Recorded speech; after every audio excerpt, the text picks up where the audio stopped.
Hello student, आज हम जो टॉपिक करने वाले हैं वो आयनिक इक्विलिब्रिया है। इस टॉपिक में हम लोग सबसे पहले क्या डिस्कस करेंगे, इलेक्ट्रोलाइट्स। इलेक्ट्रोलाइट्स क्या होते हैं जिसमें से बच्चों करंट पास हो सकता है, is a type of solution. जैसे अगर हमें इलेक्ट्रोलाइट्स बनाना है, सॉल्ट और वाटर दोनों को अगर आप ऐड करते हो तो it is a good electrolyte. Otherwise अगर आप नॉर्मली सॉल्ट लेंगे और उसमें से करंट पास करेंगे तो it will not pass because it's not a solution.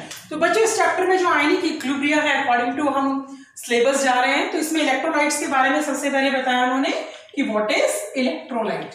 तो इलेक्ट्रोलाइट जैसे मैंने अभी बताया कि it's a type of a solution जिसमें से आप करंट पास कर सकते हो, बट डिपेंड करता है कि इलेक्ट्रोलाइट्स कितने टाइप्स का है।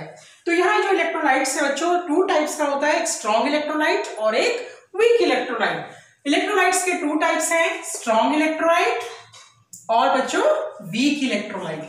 अभी बच्चों जो स्ट्रॉन्ग इलेक्ट्रोलाइट है, तो स्ट्रॉन्ग मींस क्या कि electrolyte which dissociate completely into ions. Ions में जब कंप्लीटली डिसोसिएट हो जाते हैं तो उसको हम बोलते हैं स्ट्रॉन्ग इलेक्ट्रोलाइट, जिसमें से बच्चों करंट इजीली पास हो सकता है। तो एग्जांपल है अपना स्ट्रॉन्ग इलेक्ट्रोलाइट के HCl का, अगर आप एक्वस सोल्यूशन लेते हैं, या फिर आपका HNO3 सोल्यूशन है, और कौन सा ले सकते हैं हम, H2SO4 है। ये सब हमारे क्या है, स्ट्रॉन्ग इलेक्ट्रोलाइट्स है जो कंप्लीटली डिसोसिएट हो सकते हैं आयंस में। और बच्चों जो वीक इलेक्ट्रोलाइट्स है, जो weak electrolytes means, weak means they are not completely dissociate, they are partially dissociate into ions, तो उसको हम बोलते हैं बच्चों वीक इलेक्ट्रोलाइट्स। तो एग्जांपल क्या है हमारे वीक इलेक्ट्रोलाइट्स के बच्चों, एसिटिक एसिड है। एसिटिक एसिड हम कैसे देखेंगे, वीक है। अभी आप एसिटिक एसिड में देख रहे हैं कि टोटल नंबर ऑफ जो H आयंस हैं वो बच्चे टोटल 4 आयंस हैं H के। बट जब हम इसको एक्वस सोल्यूशन बनाएंगे, एसिटिक एसिड को जब हम एक्वस में डिसॉल्व कर रहे हैं, तो ये सिर्फ डिसोसिएट होता है आपका एसीटेट आयन और H प्लस आयन में ही डिसोसिएट होता है। तो टोटल जो हमारे पास 4 H आयन थे उसमें से केवल एक ही आयन डिसोसिएट हुआ, बाकी जो 3 आयंस हैं, 3 hydrogens are still remain with the compound. तो it means it's a weak electrolyte है जो पार्शियली डिसोसिएट है। तो डेफिनेटली बच्चों तो करंट भी कंप्लीटली पास नहीं होगा, तो it's not a good electrolyte, you can say. जो सेकंड है आपका एग्जांपल, इसमें वीक इलेक्ट्रोलाइट में आप क्या ले सकते हो, फॉर्मिक एसिड है। फॉर्मिक एसिड में अगर आप देखेंगे तो यहाँ 2 हाइड्रोजन्स हैं, बट जब आप इसका एक्वस सोल्यूशन लेंगे और इसको डिसोसिएट करेंगे तो it dissociate into 2 ions only. वो आयन कौन कौन से हैं, एक एसीटेट आयन है, इट मींस फॉर्मेट आयन हो गया ये, और प्लस H प्लस आयन। तो ये एक सिंगल आयन ही कंप्लीटली डिसोसिएट हुआ और बाकी जो हाइड्रोजन आयन है वो still remaining with the compound, so it means it's a weak electrolyte हो गया बच्चों। उसके बाद बच्चों कुछ हम इसमें रिलेटेड कुछ स्टडीज करेंगे, जैसे कि what are the acids, what are the bases. क्या जो पुराना जो ओल्ड कॉन्सेप्ट था, जो क्लासिकल कॉन्सेप्ट था कि what are the acids, what are the bases, तो पहले के लोग देखो कोई हर चीज एक्सपेरिमेंटली तो होती नहीं थी, तो वो लोग क्या करते थे, जनरली टेस्ट के बेसिस पर, स्मेल के बेसिस पर और कुछ और ऑब्जर्वेशन के बेसिस पर एसिड और बेस को इजीली आइडेंटिफाई कर देते थे। तो वो क्या था, ओल्ड कॉन्सेप्ट था। बट आज तो टेक्नोलॉजी काफी एडवांस हो गई है, बहुत सारे टेस्ट प्रेजेंट हैं कि आप उसे इजीली आइडेंटिफाई कर सकते हो कि एसिड्स क्या हैं और बेसिस क्या हैं। तो बच्चों उससे रिलेटेड हम छोटे छोटे कॉन्सेप्ट्स पढ़ेंगे। डिफरेंट साइंटिस्ट आए, केमिस्ट आए, उन्होंने बताया कि what are acids and what are bases. तो सबसे पहले हम देखते हैं what are the degree of dissociation. Degree of dissociation means कि कितना पार्ट एक्चुअली डिसोसिएट होता है जब आप उसको किसी सॉल्वेंट में डिसॉल्व करते हैं, तो उसको हम बोलते हैं डिग्री ऑफ डिसोसिएशन। तो डिग्री ऑफ जो डिसोसिएशन है बच्चों, उसको हम अल्फा से डिनोट करते हैं। अल्फा क्या है, डिग्री ऑफ डिसोसिएशन का केमिस्ट्री में सिंबल है। तो अल्फा हो गया हमारा डिग्री ऑफ डिसोसिएशन, ये हमारा बच्चों डिग्री ऑफ डिसोसिएशन। अभी dissociation, degree of dissociation find out कर रहे हैं, तो बहुत सिंपल है, मैंने भी जस्ट बताया कि कैसे डिफाइन करेंगे इसका, नंबर ऑफ मोल्स डिसोसिएटेड, कितने नंबर ऑफ मोल्स डिसोसिएट हुए हैं, किसमें से, टोटल नंबर ऑफ मोल्स में से, टोटल नंबर ऑफ मोल्स। और बच्चों अगर इसका मुझे परसेंटेज फाइंड आउट करना है, you already know the percentage. How we can find the percentage? That is multiplied by 100. So then you can find easily percentage. It means alpha percentage if we want to find, just multiplied by this formula, number of moles dissociated divide by total into total what? Number of moles. और किससे multiply करेंगे इसको हम? 100 से बच्चों। उसके बाद हम एसिड और बेसिस का डीपली लेंगे कि कैसे कैसे डिफरेंट साइंटिस्ट आए और उन्होंने कैसे बताया कि एसिड्स क्या है और बेसिस क्या है। क्योंकि मैंने आपको भी जस्ट बताया टेस्ट के बेसिस पर, तो पहले के ओल्ड जो पर्सन थे विदाउट एनी टेस्ट के बेसिस पर ही बता देते थे बच्चों कि एसिड्स क्या है। एसिड्स क्या होते हैं? जो सार इन टेस्ट हो, सार मीन्स जो खट्टे हो खाने में, यानी जितने भी सिट्रस फ्रूट्स हैं, ऑल दे आर सार इन टेस्ट। तो जो भी सार इन टेस्ट है बच्चों वो सब क्या है? हमारे एसिड्स हैं। बट ये ऑब्जर्वेशन में बी रॉन्ग भी हो सकती है अगर आप एक्सपेरिमेंटली करें। तो फिर डिफरेंट साइंटिस्ट ने आके प्रूव किया कि how the concept was correct और नॉट। और बेसिस क्या है बच्चों? जो bitter taste, B for base और B for bitter in taste. तो बेसिस भी देखो सभी ने थोड़ा बहुत टेस्ट किया होगा बेसिस को। आपने देखा होगा कि जो सोपी टच है या सोप्स का, जब आप बाथिंग ले रहे हैं तो आपने देखा सोप्स का जो है नहाते वक्त थोड़ा बहुत सोप्स का आपने फील किया होगा, टेस्ट बिटर टेस्ट है, इवन सोपी टच है उसका। तो वो सब क्या है? हमारे बेसिस हैं। अदरवाइज आपने बिटर गॉड सुना होगा, करेला, वो भी क्या है? बिटर इन टेस्ट है। बिटर इन टेस्ट तो है बट साथ में उसकी प्रॉपर्टी क्या है बच्चों? बेसिस की ही प्रॉपर्टी है। तो अब हम डिफरेंट साइंटिस्ट के अकॉर्डिंग पढ़ेंगे कि what are acids and what are bases. तो फर्स्ट जो हमारा साइंटिस्ट है इसे बच्चों आर्हेनियस आया। फर्स्ट हमारा था आर्हेनियस। तो अभी आर्हेनियस ने क्या बोला? ये एसिड क्या है भाई उसके अकॉर्डिंग? तो आर्हेनियस के अकॉर्डिंग एसिड क्या है? आर्हेनियस बच्चों ये फर्स्ट कॉन्सेप्ट था आर्हेनियस का दिया हुआ कि what are acid and what are base according to Arrhenius. अभी आर्हेनियस ने बहुत सिंपल बोला कि अगर आप किसी सॉल्यूट को लेते हो और उस सॉल्यूट को अगर आप वाटर में डिसॉल्व करते हो, देखो मैं एक वर्ड के ऊपर स्ट्रेस डाल रही हूँ, water. It means if you will make a aqueous solution of any solute, यानी किसी सॉल्यूट का अगर आप एक्वस सॉल्यूशन बनाते हो तो एक्वस सॉल्यूशन में डिसॉल्व करने के बाद अगर उसका हमारे पास H+ आयन प्रेजेंट है, उसमें H+ आयन प्रेजेंट है, देन इट इज एसिड। और बच्चों अगर हम किसी सॉल्यूट को एक्वस में डिसॉल्व कर रहे हैं और वाइल डिसॉल्विंग अगर वहां OH आयन प्रेजेंट है तो उसने बहुत सिंपली बोला कि OH आयन प्रेजेंट है, then it is a base. तो बच्चों देखो, लेकिन ये कॉन्सेप्ट कहां तक थोड़ा सा ड्रॉबैक हो गया इसका, because everything is not possible to dissolve in water. Secondly जरूरी नहीं है कि H+ आयन का आएगा तभी वो एसिड्स हो या OH नेगेटिव आयंस आएगा तो ही वो बेस हो। तो थोड़ा सा इस थ्योरी को क्या कर दिया बच्चों? डिसकार्ड कर दिया। लेकिन जनरली आप देखते हो आज के टाइम में भी बच्चे सिर्फ H+ आयन और OH आयंस को देखकर ही एसिड बेस आइडेंटिफाई कर लेते हैं, but that is not the correct way. तो लिमिटेशंस, पहले हम इसका थोड़ा सा डेफिनेशंस डिस्क्राइब कर लेते हैं कि व्हाट आर एसिड्स। तो एसिड्स क्या है? Are those which give H+ ions while dissolving in what? While dissolving in solution. It means when you will make a aqueous solution. For example, HCl है अपने पास। HCl को अगर आप aqueous solution में dissolve करेंगे, that is completely dissociate into H+ and Cl-। तो ये हमारा एसिड हो गया। अब हम बेस के बारे में बात करते हैं। बेस का भी सेम है, उसने बोला कि NaOH सोल्यूशन है मेरे पास, उस एक्वस सोल्यूशन बनाया मैंने और उसको अगर मैं डिसोसिएट करता हूं तो Na+ और OH नेगेटिव आयन प्रेजेंट है। ये जो OH नेगेटिव आयन है बच्चों वो किसको रिप्रेजेंट कर रहे हैं? बेस को रिप्रेजेंट कर रहे हैं अकॉर्डिंग टू आर्हेनियस। अब मैंने आपको बताया कि थोड़े से ड्रॉबैक्स तो रहते ही हैं, तो ड्रॉबैक्स के लिए क्वेश्चंस पुट किए गए। जरूरी नहीं है H+ आयन प्रेजेंट है तो एसिड है, OH आयन प्रेजेंट है तो बेस है। तो क्वेश्चन है अमोनिया। अब ये अमोनिया आपने सुना होगा कि अमोनिया बेसिक इन नेचर है, बट बेस के अकॉर्डिंग टू RNA तो इसमें OH आयन प्रेजेंट होना चाहिए, बट इसमें तो OH आयन प्रेजेंट नहीं है, तो इसलिए थ्योरी डिस्कार्ड हो। ये थोड़े से ड्रॉबैक्स हो गए, और everything is not possible in aqueous solution.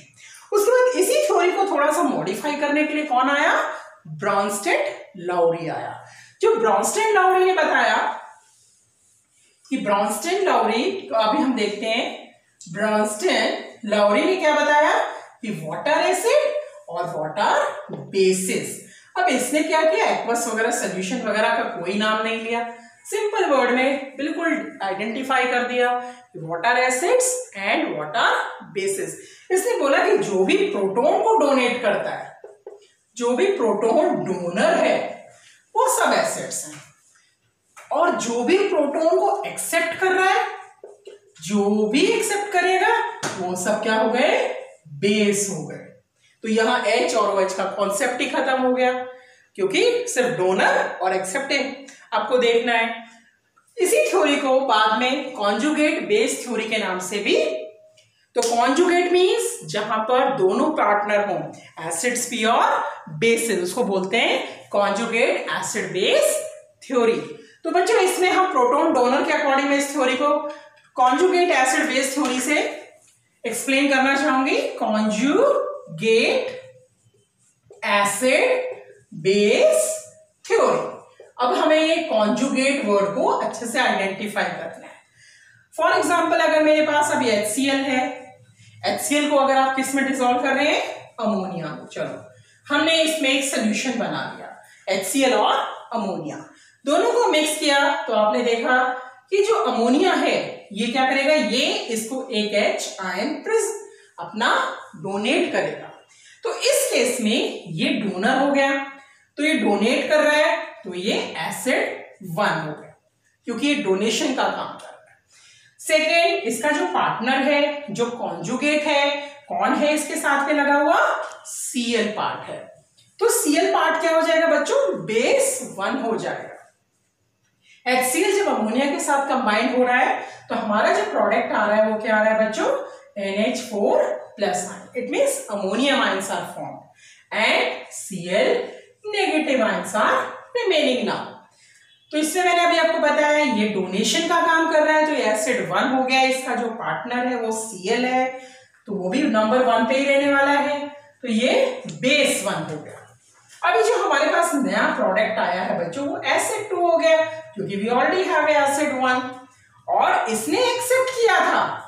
इसने क्या किया? अमोनिया ने प्रोटॉन्स को एक्सेप्ट किया, तभी तो अमोनियम आयन बना। तो ये क्या हो गया बच्चों? बेस 2 हो गया, क्योंकि मैंने अभी बताया ना, जो प्रोटॉन को एक्सेप्ट करेंगे वो बेस हो जाएंगे, और जो डोनेट करेंगे वो एसिड हो जाएंगे। तो ये हमारा कॉन्जुगेट एसिड बेस थ्योरी। इसी थ्योरी को हम एक और एग्जांपल से देखते हैं कि क्या है आपका। सेम अगर हम HCl को वाटर में डिसॉल्व करते हैं बच्चों, HCl प्लस वाटर, अभी HCl प्लस वाटर में ही देखेंगे अगर आप, तो हाइड्रोनियम आयन फॉर्म होता है। तो ये H अगेन डोनेशन का ही काम कर रहा है बच्चों। ये क्या कर रहा है? डोनेट कर रहा है। किसको डोनेट कर रहा है? इन दिस केस वाटर को डोनेट कर रहा है। वापस ये क्या हो गया? एसिड 1 हो गया, और बच्चों इसका जो कॉन्जुगेट है वो बेस 1 हो जाएगा।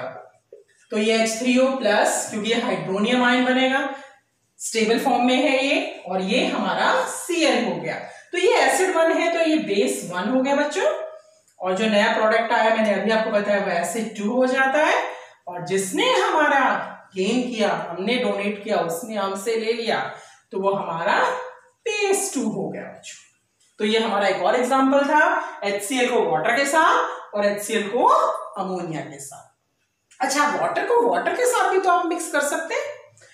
अगर हम वाटर को, या फिर बच्चों अमोनिया प्लस वाटर कर सकते हैं आप, अमोनिया और वाटर को देखते हैं। चलो एक और एग्जांपल ले लेते हैं, अमोनिया और वाटर का कॉन्सेप्ट लेते हैं। अभी बच्चों अमोनिया ले रही हूं और वाटर, अभी मैंने अमोनिया लिया प्लस इसमें मैंने वाटर को मिक्स कर, इट मींस सॉल्यूशन फॉर्म किया। अब इस केस में बच्चों देखो, ये वाटर जो है ये क्या कर रहा है? इसको डोनेट कर रहा है एक हाइड्रोजन एटम। तो ये क्या फॉर्म हो रहा है बच्चों, अमोनियम आयन फॉर्म हो गया। अब ये डोनेट कर रहा है तो ये एसिड हो गया, एसिड 1 हो गया, बट इसके साथ पार्टनर कौन है, आप देखो वाटर को ऐसे भी लिख सकते हो HOH, खुद के लिए समझने के लिए। तो H मैंने डोनेट कर दिया और बाकी जो बचा वो कौन है, OH है। तो OH है क्या हो गया वो हमारा बच्चों, मैंने भी जस्ट बताया उसका जो पार्टनर होगा वो बेस 1 हो जाएगा। अभी जो नया प्रोडक्ट बना है वो क्या हो गया हमारा, एसिड 1 हो गया, एसिड 2 हो गया, और इसने इसको डोनेट किया और इसने एक्सेप्ट कर लिया, तो ये हमारा हो जाता है, क्या हो गया बच्चों, ये बेस 2 हो गया। तो ये आपको बिल्कुल कंफ्यूजन नहीं होना चाहिए कि देखो यहाँ H और OH का कॉन्सेप्ट ही नहीं है, जो डोनेट कर रहा है वो एसिड हो रहा है, जो एक्सेप्ट कर रहा है वो बेस हो रहा है बच्चों। तो ये हमारा लॉरी ब्रॉन्स्टन थ्योरी के अकॉर्डिंग एसिड बेस का आइडेंटिफिकेशन हो गया कि how you can identify easily कि what are acid and what is base. उसके बाद बच्चों थोड़ा सा मॉडिफिकेशन, वापस वो अमोनिया का कॉन्सेप्ट रह गया कि अमोनिया है, अमोनिया बेसिक इन नेचर फिर भी है। देखो तो अमोनिया को आइडेंटिफाई करने के लिए कि बेसिक इन नेचर, थर्ड जो अपना साइंटिस्ट था वो था लेविस। तो लेविस ने क्या कॉन्सेप्ट बताया बच्चों, लेविस ने बताया कि what is acid, what is base. इन्हीं वर्ड्स को थोड़ा सा इधर उधर किया because you already know proton and electrons both are equal but only the difference is charges. Proton is a positive in charge and electrons is negative in charge. But Lewis ने क्या किया, वहां चार्जेस से concept नहीं किया clear, उसने simple सा loan pair of electron word use किया। तो जो हमारा साइंटिस्ट था थर्ड वाला वो क्या था बच्चों, लेविस था। अभी लेविस के बारे में what is acid and what is base according to Lewis. तो बच्चों जिसके पास भी लोन पेयर ऑफ इलेक्ट्रॉन है, यानी कि जो लोन पेयर, जिसके पास है लोन पेयर ऑफ इलेक्ट्रॉन्स को जो डोनेट कर दे, यानी उसके पास बहुत है इलेक्ट्रॉन्स, उसके पास बॉन्डिंग करने के लिए दूसरा कोई एलिमेंट नहीं है, तो चलो वो अपने इलेक्ट्रॉन्स को डोनेट कर देगा। तो जो भी लोन पेयर ऑफ इलेक्ट्रॉन्स को डोनेट करता है बच्चों वो क्या है, बेस है। और जो उस लोन पेयर ऑफ इलेक्ट्रॉन को एक्सेप्ट करने का काम कर रहा है कि भाई मुझे दे दो, वो तेरे पास एक्स्ट्रा है तो चलो मैं यूज कर लेता हूं उस लोन पेयर ऑफ इलेक्ट्रॉन्स को। तो जो लोन पेयर ऑफ इलेक्ट्रॉन्स को बच्चों एक्सेप्ट करेगा वो क्या हो गया हमारा, एसिड हो गया। तो अब हम कैसे आइडेंटिफाई करेंगे, with the help of lone pair of electron according to Lewis. तो अब एक एग्जांपल हम डिस्कस कर लेते हैं दिस एसिड एंड बेस के अकॉर्डिंगली कि how you can identify easily. तो बच्चों अमोनिया, अमोनिया का अगर हम स्ट्रक्चर डिस्कस करेंगे तो नाइट्रोजन है, नाइट्रोजन का आपको पता है एटॉमिक नंबर 7 होता है और उसका अगर आप इलेक्ट्रॉनिक डॉट स्ट्रक्चर बनाएंगे तो 2,5 हो जाता है। It means outermost shell में ओनली 5 इलेक्ट्रॉन्स आर प्रेजेंट। तो हम यहाँ 5 इलेक्ट्रॉन्स बना देते हैं, 3 4 1 2 3 4 और ये हो गया हमारा 5। अमोनिया में कितने हाइड्रोजन प्रेजेंट है बच्चों, 3 हाइड्रोजन आर प्रेजेंट। तो एक इलेक्ट्रॉन, एक single electron one single electron के साथ ही बॉन्डिंग करेगा, तो यहां हमने हाइड्रोजन लगा दिया सेकंड वाला। तो देखो ये इसके पास एक्स्ट्रा इलेक्ट्रॉन्स हैं because we have only 3 hydrogen और देयर कितने इलेक्ट्रॉन्स है आउटर मोस्ट शेल में, 5 इलेक्ट्रॉन्स। तो are still how many are remaining, 2 electrons are remaining. अब ये रिमेन है तो चलो ये किसी को डोनेट कर देगा, तो जिसको भी डोनेट करेगा उसके साथ ये क्या करेगा बच्चों, बॉन्डिंग बनाएगा। तो ये हमारा अकॉर्डिंग टू लेविस हम आइडेंटिफाई कर सकते हैं कि अमोनिया के पास लोन पेयर ऑफ इलेक्ट्रॉन है तो ये बेस हो गया। क्लियर हुआ। अब हम करते हैं एसिड्स। अब इसने क्या किया, कंपाउंड्स बनाए। तो कंपाउंड्स बनाने में इसने क्या किया, BF3 लिया आपने, बोरॉन ट्राइफ्लोराइड है जो आपका, इसको अगर आप अमोनिया के साथ बॉन्डिंग करेंगे तो देखो अमोनिया के पास क्या है बच्चों, लोन पेयर ऑफ इलेक्ट्रॉन्स हैं जिन्होंने जो अपने इजीली डोनेट कर सकता है। बट ये जो BF3 है ये क्या है, ऑलरेडी स्टेबल है। बट देखो आफ्टर शेयरिंग करने के बाद भी इसके इलेक्ट्रॉन 8 नहीं है आउटर मोस्ट शेल में, क्योंकि आपने पढ़ा होगा ऑक्टेट रूल क्या है कि after sharing, by losing, bye gaining, कुछ भी करके उसको 8 होना चाहिए।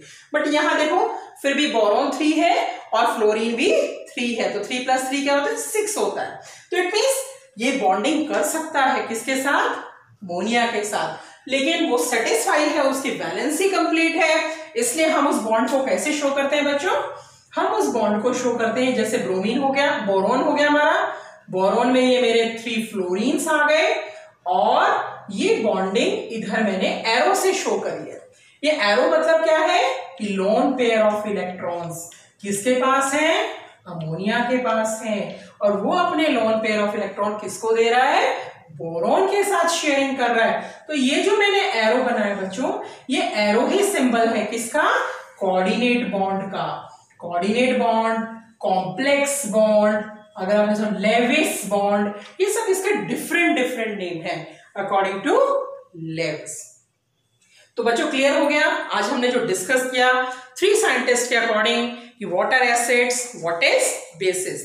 फर्स्ट मैंने आपको ब्रीफिंग कर देती हूँ कि जैसे आरएनएस है, तो आरएनएस ने क्या बताया कि जिसके पास H+ आयन है, बेस क्या है जिसके पास OH नेगेटिव आयन्स हैं, तो वो उसके according, but there was a drawback because everything is not possible to dissolve in water, so there is a lots of drawbacks. So these drawbacks are corrected by different scientists.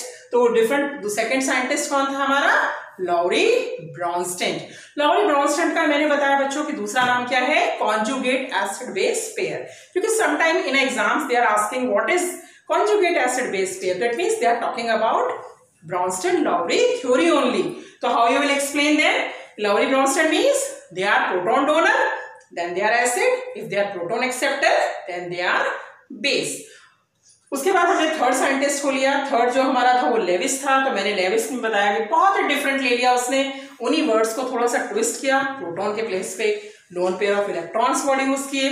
तो जो loan pair of electron को donate करेगा बच्चों वो base हो जाएगा, और जो लोन पेयर ऑफ इलेक्ट्रॉन को एक्सेप्ट करेगा बच्चों वो हमारा एसिड हो जाएगा। लेकिन दोनों जो बीच में बॉन्डिंग्स बनाएंगे एसिड्स और बेस मिलकर बच्चों, उसी बॉन्ड को क्या बुलाते हैं हम, कोऑर्डिनेट बॉन्ड और कॉम्प्लेक्स बॉन्ड भी बुलाते हैं। क्योंकि आपने जो डॉट स्ट्रक्चर पढ़ा होगा ना बच्चों अभी तक 10th स्टैंडर्ड तक, तो वो जितने भी 11th स्टैंडर्ड जो भी डॉट स्ट्रक्चर थे, वो डॉट स्ट्रक्चर भी किसने दिए थे बच्चों, लेविस ने ही दिए थे। तो लेविस डॉट स्ट्रक्चर के नाम से था वो कि dot structure is given by Lewis only. Okay, thank you बच्चों, stay tuned for the next lecture.